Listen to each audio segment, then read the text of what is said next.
Hello everybody, I'm Mike Levin, and this is the Fortador Volt Mini Steam Cleaner in Ator.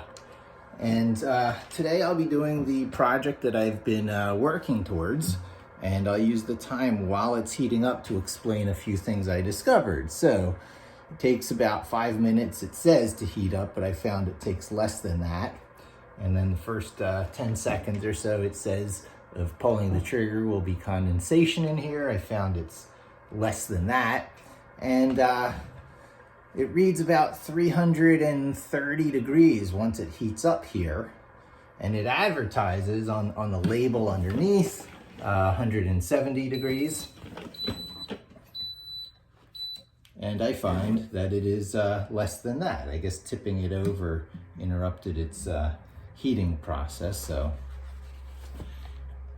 But this little tiny tip is, I find, key. Now, I'm sure it varies from tool to tool, but with this, all that heat that is probably at that temperature internally near the heat element, it goes up and through this, and by the time it reaches the exit nozzle, they can probably only advertise it at 170 degrees because steam apparently cools quickly once it leaves the heating element. So the idea is to keep it on a sustained period of time where you're going to use it. And in my case, it's these little cracks and stuff back in the carpet here. Now, I would be very hesitant even to do this were it not for the fact that I have this diatomaceous earth pretty much worked into the carpet, swept in multiple applications. I vacuumed it, but I did a light vacuuming, and the white powder you can see around the edges is really this stuff. So life likes, oh, and you can see here now, it's heated to 320, 329, seems to get up to around 330. Oh, look at that, 340 almost. So internally, I'm sure that heating element is right at that. But by the time it comes out here, it's something less. The condensation will come out first. There it is, some wetness, but then the steam. And then I step up to the highest power. There's different levels of it. Oh yeah.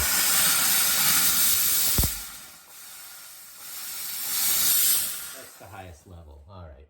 So I'm gonna be using it right in the cracks, and I'm gonna be using it long enough so that the thermal energy accumulates and it really is at something like that temperature. Because even though you can put your hand out there and it doesn't feel anything like the temperature it's indicating here, you can't keep your hand there. You feel the thermal energy accumulating, which means to really do the job, to get yourself some fried eggs, you need to hold it on the same spot for some amount of time. So this job is going to take some time to do all the steps. And I'll let you see some of the beginning of it.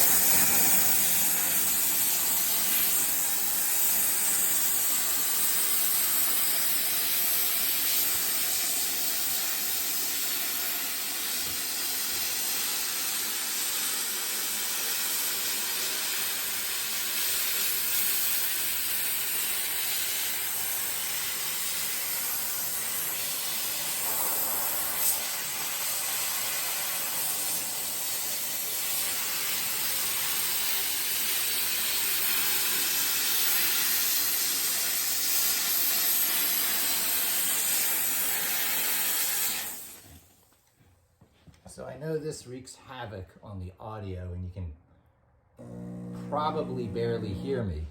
But if anything was alive along this line here, it's probably not anymore. And in the off chance that this backfires on me, because life likes water, life likes humidity, and this is water, they will be met by knife shards of powder, of fossilized bone remains of ancient animals that will counteract any unfortunate humidity that I give this life. But heat is good. You can picture me fighting this critter issue on 3 fronts, okay? 3 different strategies we're putting into it. One is diversity of the attack. So I got the chemical stuff too. I did the foggers and I got the spray. But there's only so much of that you can do before it's like, this is stupid. And so this is a mechanical answer. This diatomaceous earth is physically attacking the bugs. It's not chemical, it's physical because of the knife shard shapes of this that gets in under the chitlin. And then the third diversity front is with heat. 170 degrees will kill most bacteria. That's why I have to hold it steady on a spot for a certain amount of time. And so if you look at the other 2 axes, one axis is the diversity of the attack. So I'm using 3 different things on the diversity line. But then the other axis is thoroughness. How meticulous and with what detail you go over. Do you get every fabric? Do you get every hard surface with heat? So there is the meticulous, pedantic detail, surface area. So variety on one axis, surface area on another axis, or meticulous detail that you're attacking it. And then the third axis, the z-axis, is the duration for which you do this, because you're attacking their life cycles, right? You can't let them come back. I did a lot of vacuuming on these steps, which sucks up the adults. And there may be eggs left behind. Now the vacuuming gets some eggs, but if it doesn't get all of them, they're hatching.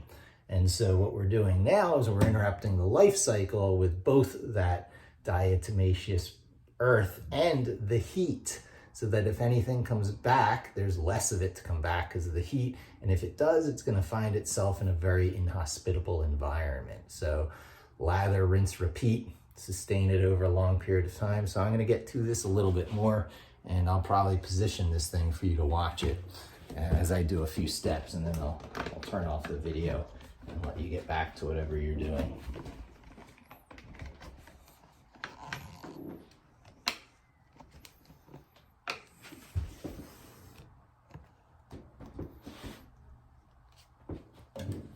So I didn't get this along here yet.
This is just a wonderful device. I've never owned anything like it.